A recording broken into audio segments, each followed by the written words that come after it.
E aí, pessoal, boa tarde, tudo bem? Ô, Sandro, eu tô em Maringá ainda. Já tô vendo tuas perguntas aqui, nem comecei a palestra, já tô respondendo perguntas.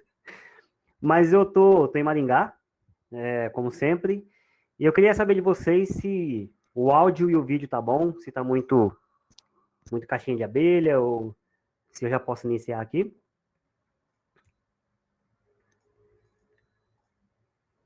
Esperar alguém dar uma alô e falar, ô, tá tudo certo, pode iniciar.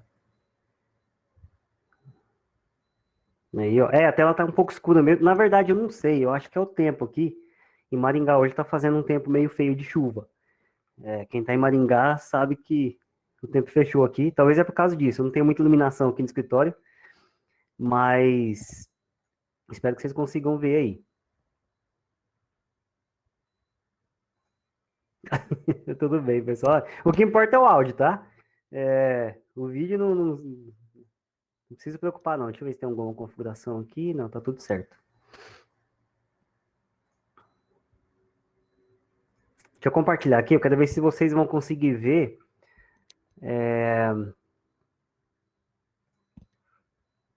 Opa, a tela legal aqui. Peraí. Vamos lá, deixa eu dar um display. Opa, errei. Aí, pronto, agora sim. Deixa eu jogar vocês para o outro lado agora aqui, pessoal. Cadê o meu? Aqui, ó. Jogar vocês para cá. Aí, muito bem. Como é que tá a tela aí? Firmeza, né? Então, vou iniciar. Bom, pessoal, boa tarde. Eu acho que alguns de vocês já me conhecem, principalmente o pessoal de Maringá, porque a gente, de um tempo para cá, nós viemos fazendo uns encontros sobre Delphi aqui. E foi bem legal, né? Então, para quem já me conhece, dispensa a apresentação, né? Mas para quem ainda não teve a oportunidade, eu sou. Bom, eu vou me apresentar aqui, né, em breve, mas meu nome é André, e é um prazer estar aqui com vocês hoje, mais uma vez, pelo quarto ano na Conference. Comecei em 2018 nessa jornada aí para ajudar o pessoal a compartilhar os assuntos e os conceitos de Delphi. E eu estou aqui hoje para falar com vocês sobre Faridak, novamente, mais uma vez, né? Mas dessa vez eu vou falar sobre uma área específica do Faridak, não é o Faridak de conexão com banco de dados, tá? É um conjunto de componentes chamado ETL, ou ETL, né? E o título da palestra é como você pode carregar, transformar e salvar dados com pouquíssimas linhas ou até nenhuma linha de código, tá? Eu vou mostrar para vocês tudo isso aí na prática. Mas, antes de tudo, deixa eu me apresentar rapidinho. Meu nome é André Luiz Celestino, tenho 9 anos de experiência com programação, somente Delphi, tá? Teve um ano em específico que eu me aventurei em C Sharp, mas toda a minha vida aí foi majoritariamente baseada em Delphi. Atualmente eu sou software engineer na Okuko, é uma empresa irlandesa na área de optometria. Fui agraciado como MVP em 2017, com muito orgulho, e também eu tenho meu blog, que eu acho que eu nem deveria ter colocado aí, porque está muito desatualizado. Eu acho que a minha última publicação foi em meados de 2019, e aí entrou a pandemia, e meu tempo ficou bem corrido, eu tenho criança pequena em casa, quem tem criança pequena sabe disso, e aí está um pouco desatualizado, mas eu não tirei ele do ar, vou deixar lá, porque eventualmente eu vou retomar o trabalho lá, beleza? Beleza, pessoal. Apresentado, e antes de iniciar, né, eu vou fazer um bate-papo com vocês aqui para a gente conhecer bem esse processo do ETL. Eu acredito que vocês já tenham feito em suas vidas integrações, né? Integrações eu digo, por exemplo, a sua aplicação ou o seu aplicativo conectar com uma API, conectar com um web service, até mesmo um arquivo, sabe? Se você baixar um arquivo de algum site, de algum portal, e importar no seu sistema é uma forma de integração, né? Você tá... melhor blog design pé. Obrigado, viu, Anselmo? Se você baixar esse arquivo, é uma forma de integração porque é uma comunicação com o ambiente externo, com o agente externo, tá? Essa é a ideia da integração. Inclusive, eu estava conversando até com um desenvolvedor há alguns dias, se eu não me engano, alguma coisa relacionada com ICMS, né? Para quem é dessa área aí deve conhecer melhor. Mas eu acho que de tempos em tempos precisa baixar alguma tabela, alguma coisa assim, e vem um formato específico, e aí você precisa imputar isso no sistema. Então, assim, pessoal, integração a gente não foge disso. Inclusive, eu estou trabalhando numa integração agora, na empresa que eu trabalho. Então, assim, é o tempo todo, né? E para exemplificar essas integrações, eu trouxe um exemplo clássico aqui, que eu acho que a maioria das aplicações, principalmente desktop, deve ter, que é com a API dos Correios, tá?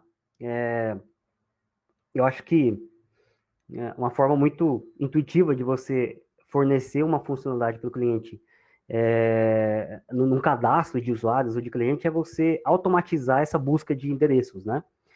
Então, a API dos Correios faz isso para a gente, né? Já faz um tempo que eles forneceram essa API, e aí, basicamente, ela é uma API, tá? Não é um web service, e basicamente funciona da seguinte forma: você passa um CEP, né, para a API dos Correios, aqui que já começa a integração, e aí os Correios te retorna o endereço, né? E é justamente nessa parte do endereço que eu vou comentar com vocês, tá? Por quê? Será que o endereço que ele está retornando é da forma como você precisa? Né? Deixa eu explicar melhor. Essa aqui é a resposta que a API dos Correios retorna para a gente, né? Então você vê que é um JSON, isso aqui eu extraí do próprio site deles, tá? Tem esse exemplo lá. E é tudo separadinho, né?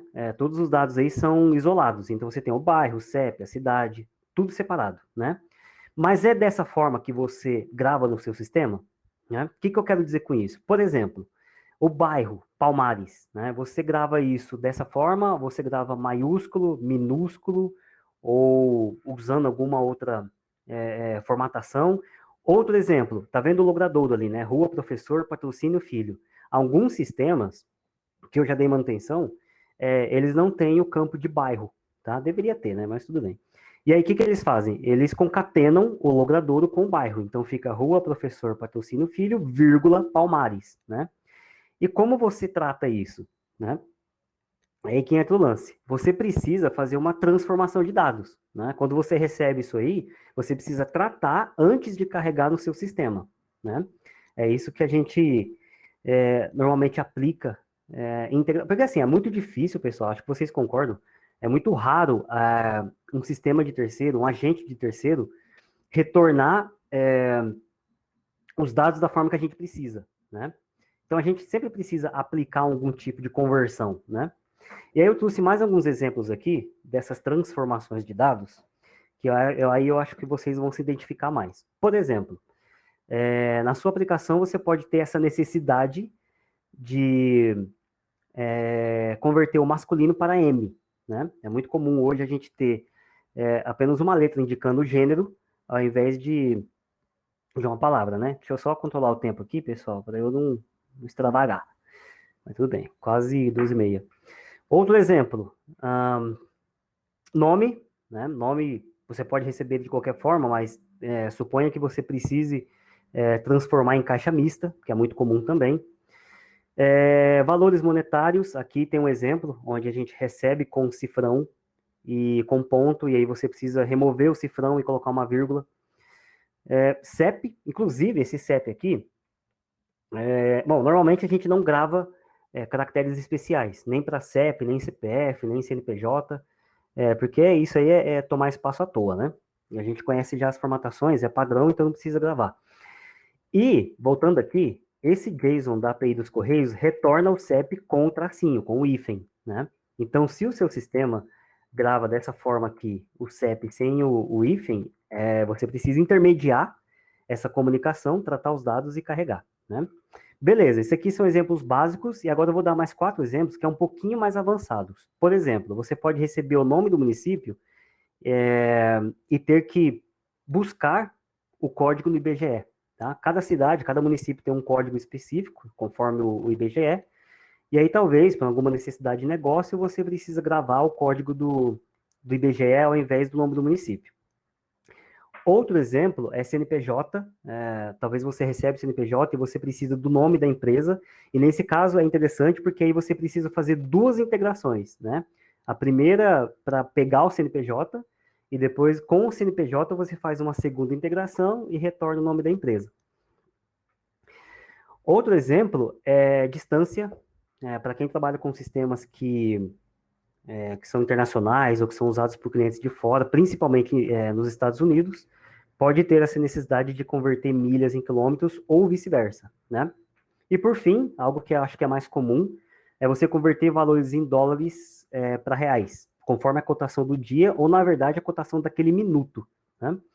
Então, tudo isso aí, pessoal, essa transformação de dados que a gente pega em uma fonte, passa pelo nosso sistema, faz uma série de processamentos, né? E depois grava na nossa aplicação, é o que a gente chama de ETL, tá? Simples. Então, fico por aqui, pessoal. Até mais. Tchau, tchau, brincando, né?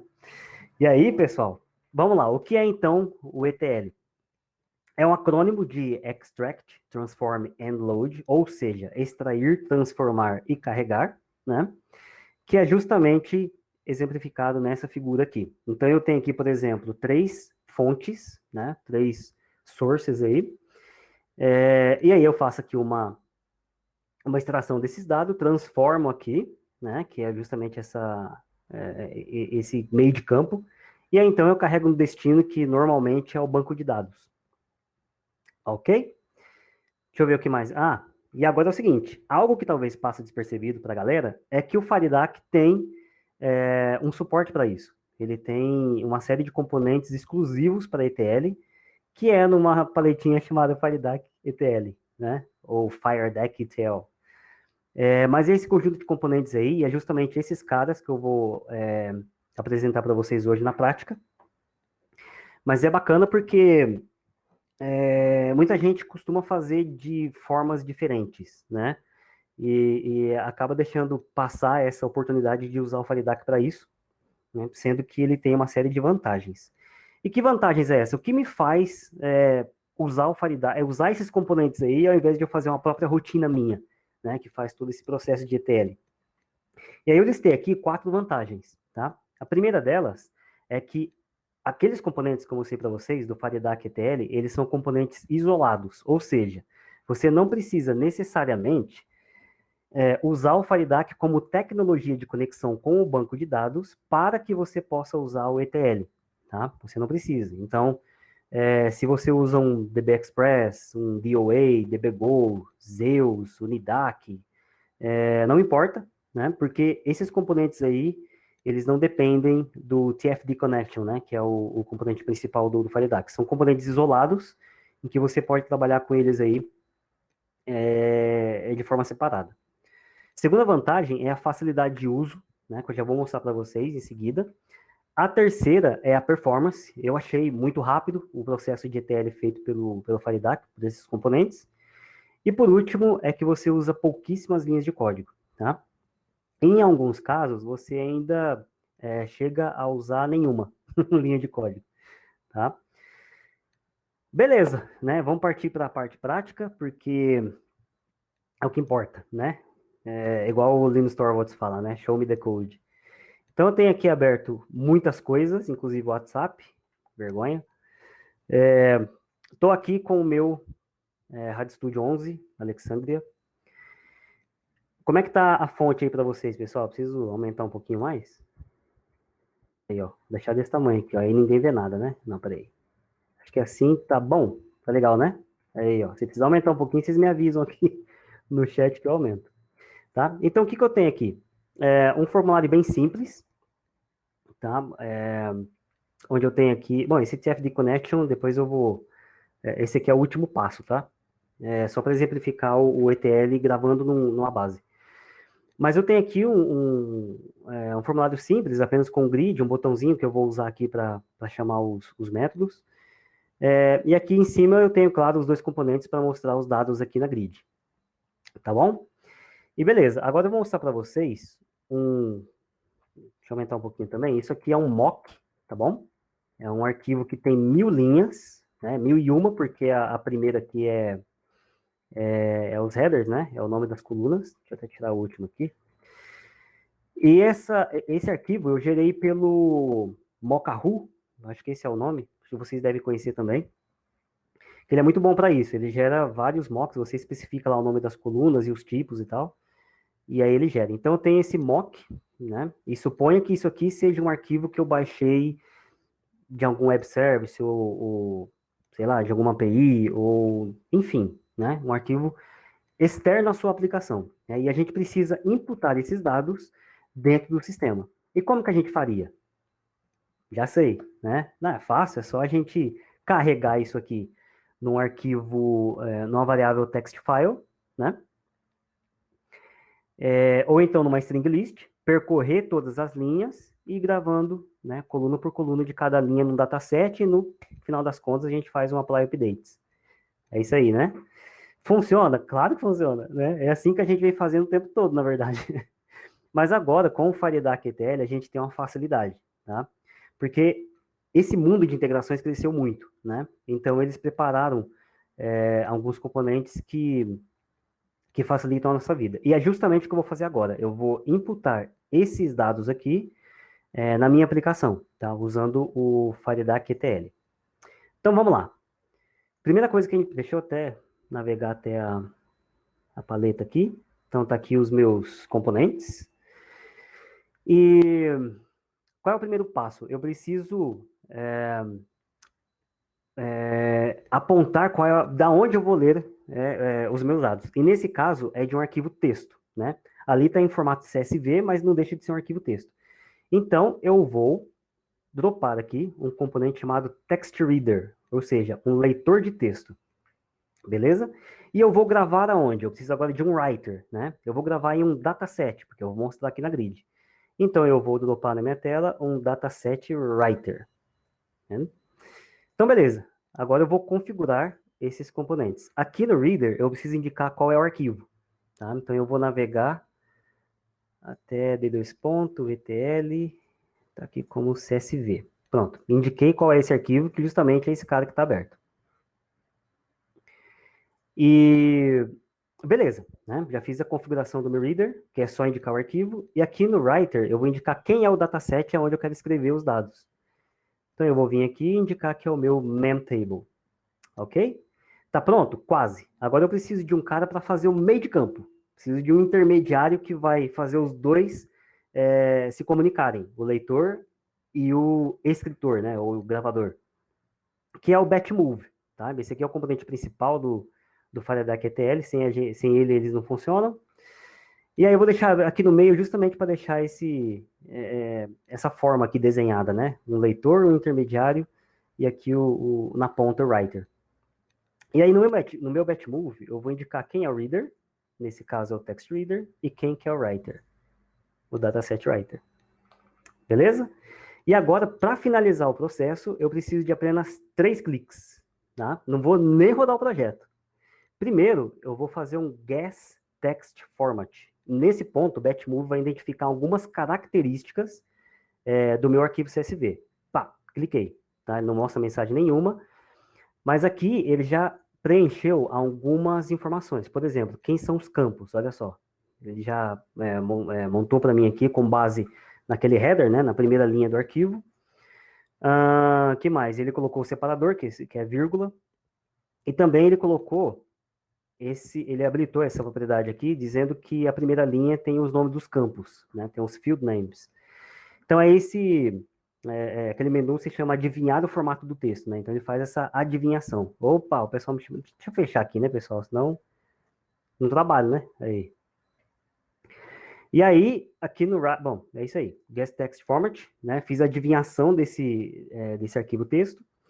Segundo clique que eu vou botar, segundo passo, é fazer esse Add All Mappings. No momento que eu faço isso, olha só, ele já coloca para mim as colunas na grid, tá? Então, ele adicionou agora os mapeamentos do arquivo texto. E por fim, então, eu vou executar esse processo de ETL. Pá, tá aí. Todos os meus dados que vêm lá daquele arquivo de texto em design time. Né? Não precisei nem rodar o projeto, já fiz tudo aqui em design time mesmo. Então, esse é o poder do ETL, não precisei percorrer nenhuma linha, não precisei carregar com text file, string list, está tudo pronto aí, né? E basta apenas eu gravar no banco de dados, caso seja a necessidade. Mas vamos brincar mais um pouquinho, né? Eu sei que você deve estar me perguntando. Então, poxa, André, você fez o e o L, né? Ou seja, eu extraí e carreguei. Né? Cadê o T ali no meio? Não vai explicar o T? Vou, né? O T é um transformation. Então, vamos supor, pessoal, que é o seguinte. Vamos supor que na sua aplicação você não grava female e male aqui, ó, né? Que é feminino e masculino. Suponha que você grave F e M, né? Que foi inclusive uma dos exemplos que eu dei ali no slide. Então eu vou fazer o seguinte. Aqui no Batmove, eu tenho vários eventos, né? Inclusive tem um evento bem bacana aqui, que se ele encontrar um registro com aquelas informações do destino, aí você pode tratar se ele vai pular aquele arquivo ou gravar duplicado, enfim. Aqui tem um on progress, né? Para você mostrar uma mensagem de espera, com progress bar bonitinha. Tem aqui no caso de erro também para você tratar as exceções, mas o que a gente vai usar, tem aqui para o write record, mas o que eu vou usar é o que escreve o valor, tá? Do texto. Então, é esse evento write value. Deixa eu só ver aqui. Load from file da Eu estou acompanhando aqui os comentários, viu, pessoal? Pode ir mandando aí. E o que eu vou colocar nesse evento? Né? Eu tenho aqui um item e eu vou justamente usar esse cara, tá? Porque eu preciso identificar que é o sexo, né, que eu vou tratar. Então eu tenho aqui, ó, deixa eu até pegar aqui minhas anotações. Já tem aqui pronto, mais fácil, tá? Tá dando para ver legal, né? Então olha só, se o meu campo, né, o nome do meu campo for sexo lá no destino, né, no meu dataset, aí eu vou fazer um tratamento, tá? Aqui tá de forma bem didática, não estou usando constantes nem nada, tá, pessoal? É só para demonstração mesmo. Então, se ele for male, eu jogo um M, e se ele for female, eu jogo um F. Certo? Como se fosse masculino e feminino. Só que agora tem uma questão, eu não consigo fazer isso em design time, agora eu vou ter que rodar o projeto mesmo, tá? Então, primeiro aqui, deixa eu apagar os dados. E aí, por isso que eu coloquei esse botão. O que eu preciso colocar para chamar isso em runtime? Eu vou colocar o meu batchmove.execute. Vai funcionar? Espero que sim, né? Vamos ver. Rodei, pam, erro, né? Por quê? Porque eu preciso fazer aquela adivinhação do formato do texto, né? Então, antes de chamar o execute, eu vou, ficou um ponto aqui em cima, fazer um guess format. E aí sim eu consigo fazer o meu processo de ETL. E tá aí, né? Agora, ao invés de female e male, né? Agora eu tenho apenas M e F. Então, esse evento é justamente o cara que a gente precisa chamar. Não precisamos programar. Para tratar esses dados, tá? Esse é o T, né? Vamos supor, então, que esse transform é justamente esse evento. Ou então aquele write record, né? Que você também pode usar para converter os dados. Beleza, vamos brincar mais um pouco aqui, né? Aproveitar que eu tenho tempo. Eu vou novamente aqui fazer o execute, tá? Claro, né? Aqui está sem a transformação de dados, mas tudo bem. E agora eu vou fazer o seguinte, já que eu tenho esses dados carregados no meu dataset, eu vou apagar esse reader e esse writer, vou deixar apenas o batmove aqui. E suponha que agora, como uma segunda etapa, você precise exportar esses dados para JSON, né? Suponha que você precise aí transformar tudo isso aí em JSON e mandar no API para gravar esses dados. Com ETL a gente também consegue fazer. Só que agora são componentes diferentes, porque agora eu vou ler de quem? Não é mais de um text reader, né? Não vou usar mais um text reader, vou usar agora um dataset reader, porque eu vou ler de um dataset, né? E eu vou gravar em quem? No JSON Writer. Tá aí os dois caras. Aqui no Reader eu vou indicar quem é o dataset. E aqui no Writer eu vou indicar o nome do arquivo no qual eu quero gerar. Então eu vou colocar aqui de dois pontos, dados.json. Pode ser. Tá? Eu não sei se só dando o execute aqui se vai funcionar, tá? Se der erro, não reparem. Vamos lá. Execute. Não deu erro, né? Vamos ver se ele gerou algo para mim lá no D2 ponto. Ó, dados.json. É de agora, tá? 14h45, ó. Senão os caras vão pensar que eu que eu colei esse arquivo antes aí. E tá aí, pessoal, em JSON, deixa eu formatar aqui, tá aí todos os 1000 registros convertidos em JSON, ok? Então é bem bacana, é bem fácil. Em runtime, né? Por isso que eu falei que usa poucas linhas, porque em runtime você vai chamar só basicamente aqueles dois métodos, né? Que é o guess format e em seguida o execute, tá? E por fim, pessoal, vou fazer agora um negócio mais parrudo, que é envolvendo o banco de dados. Eu criei aqui um banco de dados chamado clientes, né? E tem justamente aquelas colunas que eu tenho no meu CSV aqui, tá? Cadê ele? Aqui. ID, nome, e-mail, sexo e cidade. Muito bem, né? Tudo correspondendo aqui. E agora eu vou fazer um esquema diferente. Ao invés de eu jogar isso aqui para um dataset, eu vou extrair esses dados do arquivo texto e gravar diretamente no banco de dados, tá? Então, esse banco de dados aqui é Firebird. Eu escolhi esse banco de dados porque é bem fácil de usar e demonstrar aqui, bem fácil de criar o banco de dados, né? E é por isso que eu coloquei, então, um TFD Connection aqui no formulário. Aqui eu já apontei para o meu arquivo lá, que chama dados.fdb, né? Eu coloquei usuário e senha padrão, e vamos ver se está funcionando, beleza. Tá certinho aí a conexão feita, tá? Então agora, deixa eu apagar novamente os dois arquivos. Dessa vez eu vou usar, então, portanto, um text header. Isso. Deixa eu indicar novamente lá o CSV. E agora, ao invés do dataset writer, né, ao invés de gravar esses dados em um dataset, no caso o memtable, eu vou gravar direto no banco de dados, né? Então eu vou usar um SQL writer. Ok? Joguei para cá. Deixa eu ver se o Batmove aqui. Engraçado que quando você coloca o Batmove, ele já associa aqui, ó, reader writer, automaticamente, né? Beleza, o meu text reader está configurado, o Batmove também, e aqui no SQLWriter eu vou apenas dizer quem é o connection, que ele também já atribui automaticamente, e também o nome da tabela. Tá? Nesse caso é cliente, só tem essa tabela lá, né? Mas é nesse cenário aqui onde eu vou trabalhar com essa tabela, justamente porque tem os mesmos campos. Ok? Vamos lá então. Primeiro, guess text format, add all mappings e execute. Muito bom, né? Não deu erro nenhum. Deixa eu ver como é que tá agora meus dados. Tá aí, tudo gravadinho. Ah, é mentira! Você inseriu antes. Então eu vou vir aqui e vou apagar. Aí, ó, não tem nada. Vamos executar de novo. Ah, rapaz, tá de brincadeira, né? Claro que funciona, ó. Tá aí, ó. É bruxaria mesmo, cara. Quando eu vi isso aqui, eu achei meio do cão mesmo. Mas, enfim, tá tudo aí. Né? E você viu que a performance é muito rápida.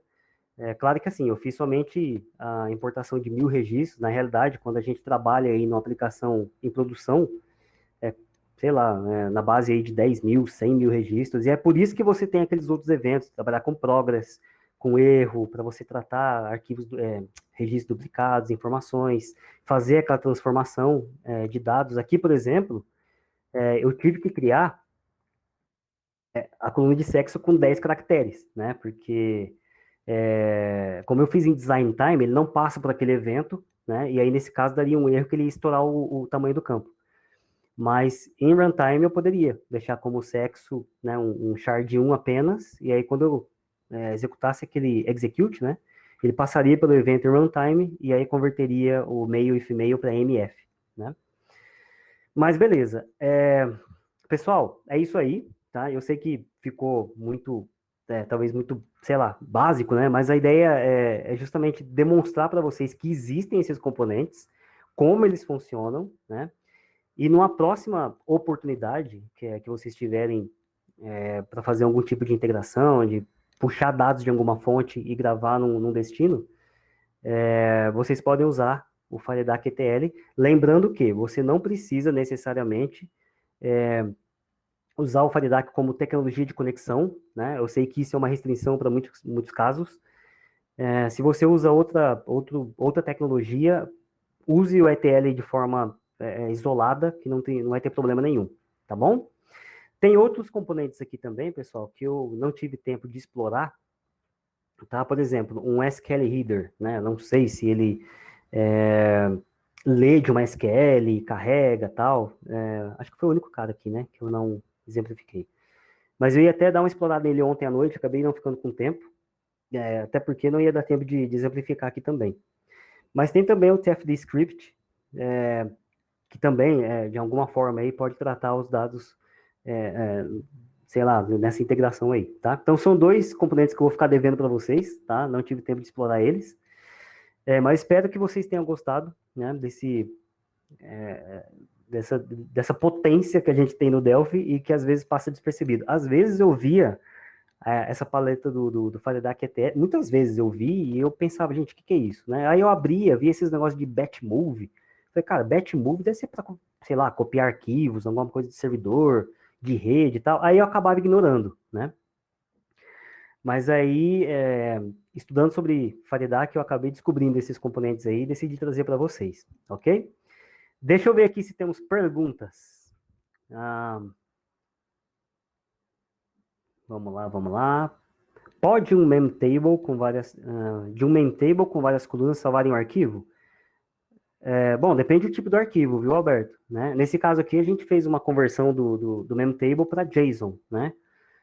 Eu acredito que como você tem aqui o text writer, você também pode optar por salvar como CSV ou como text file, tá? Mais uma aqui. Consigo setar um JSON como reader também? Deixa eu ver. De forma nativa não. Quem perguntou? Danilo. Danilo, eu acho que não, né? Porque se tivesse, talvez ele teria um componente exclusivo para isso, tá? Apesar de ser uma boa, né? Porque muita das nossas integrações vem a partir de JSON, né? Principalmente APIs. O que talvez daria para fazer é você construir o seu próprio leitor, tá? Essas classes aí, elas não são seladas, não são classes sealed, então você consegue herdar delas e eu acredito que é possível fazer um JSON Reader, tá? Customizado. Talvez fique aí para a próxima palestra no ano que vem. Tem esse recurso no Delphi 11 Professional? Tem, Alexandre. Né? Inclusive é o que eu estou usando aqui. Tem sim. Consigo importar para a tabela ao invés de um Excel, um JSON? Eu acho que, Edenilson, acho que é mais ou menos a mesma pergunta do Danilo, né? Se a gente consegue, ao invés de o CSV, a gente usar um JSON. Eu senti falta, tá? Do JSON Reader aqui. Porque eu tenho aqui do text dataset e o SQL, eu tenho o Reader e Writer. Apenas para o JSON que eu tenho Writer, né?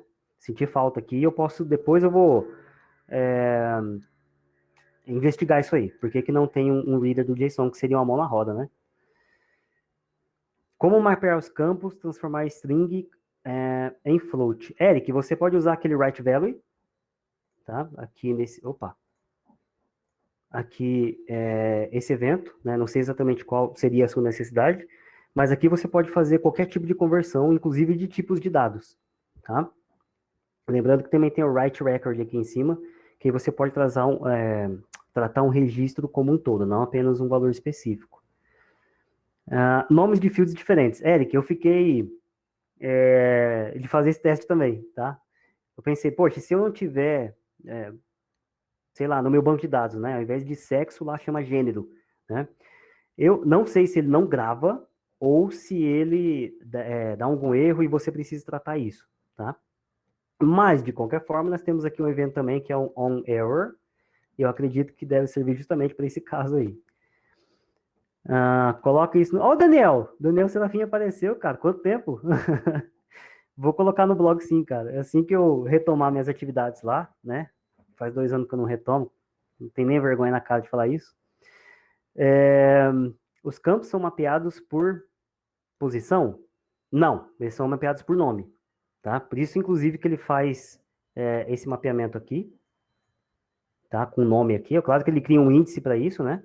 Mas o mapeamento Origem e destino é feito por nome do campo, tá? Não é por índice, não. Acho que seria viável utilizar essa solução para um conversor de dados, por exemplo, exportar do SQL Server para texto e depois importar para o Firebird usando DTL? Acredito que sim. Acredito que sim, Michel. Se você conseguir exportar os dados do SQL Server para texto,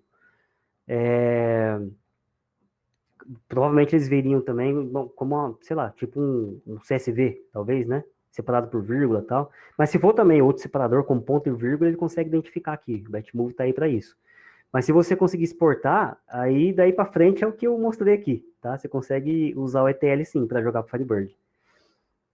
Dica: se for para, ó, Pedro, se for para dar carga de várias fontes, use ETL com PPL. Perfeito, cara. A carga será mais rápida porque vai trabalhar em paralelo. Isso mesmo. Cara, PPL que o Pedro comentou aqui é Parallel Programming Library, né? Acho que é isso, né, Pedro? Está disponível desde o XE7 e é uma série de bibliotecas para você tratar não, para você incluir processamento paralelo na sua aplicação, então, threads, que mais? É multithread de forma geral, então você tem classes ali que é o T-Task, T-Parallel, iFuture, é, thread anônima, tal. Então, se você casar os dois mundos, que é o que o Pedro falou, né, já tem a performance natural do ETL. E aí, se você casar isso com a programação paralela, fica muito mais rápido. Realmente. Aproveita e escreve no blog sobre isso. Olha, os caras me cobrando aqui, eu vou ter que escrever mesmo, hein? É isso aí, pessoal, né? Só confirmando aqui, é isso mesmo. Pessoal, é o seguinte, deixa eu voltar aqui rapidão, né? Tenho 3 minutinhos, deixa eu voltar aqui para a apresentação. Bom, as dúvidas eu já perguntei, mas se você ficou um pouco acanhado aí de perguntar algo, não necessariamente sobre isso, sobre qualquer outra coisa, eu deixo aqui o meu e-mail. Gente, entrem em contato sobre o que vocês quiserem, tá? Não precisa ser só sobre ETL, não. Eu tô aí para ajudar vocês. Então é andredelphi@gmail.com, bem fácil de memorizar. E aí tá os outros links, tá? Eu não subi esse projeto pro GitHub porque ele é bem simples, tá? Acho que não faria tanto, não seria tão útil. Mas de qualquer forma, se vocês forem implementar isso aí, ou esqueceram algo, enfim, né? Entre em contato comigo que eu dou uma mão. Beleza?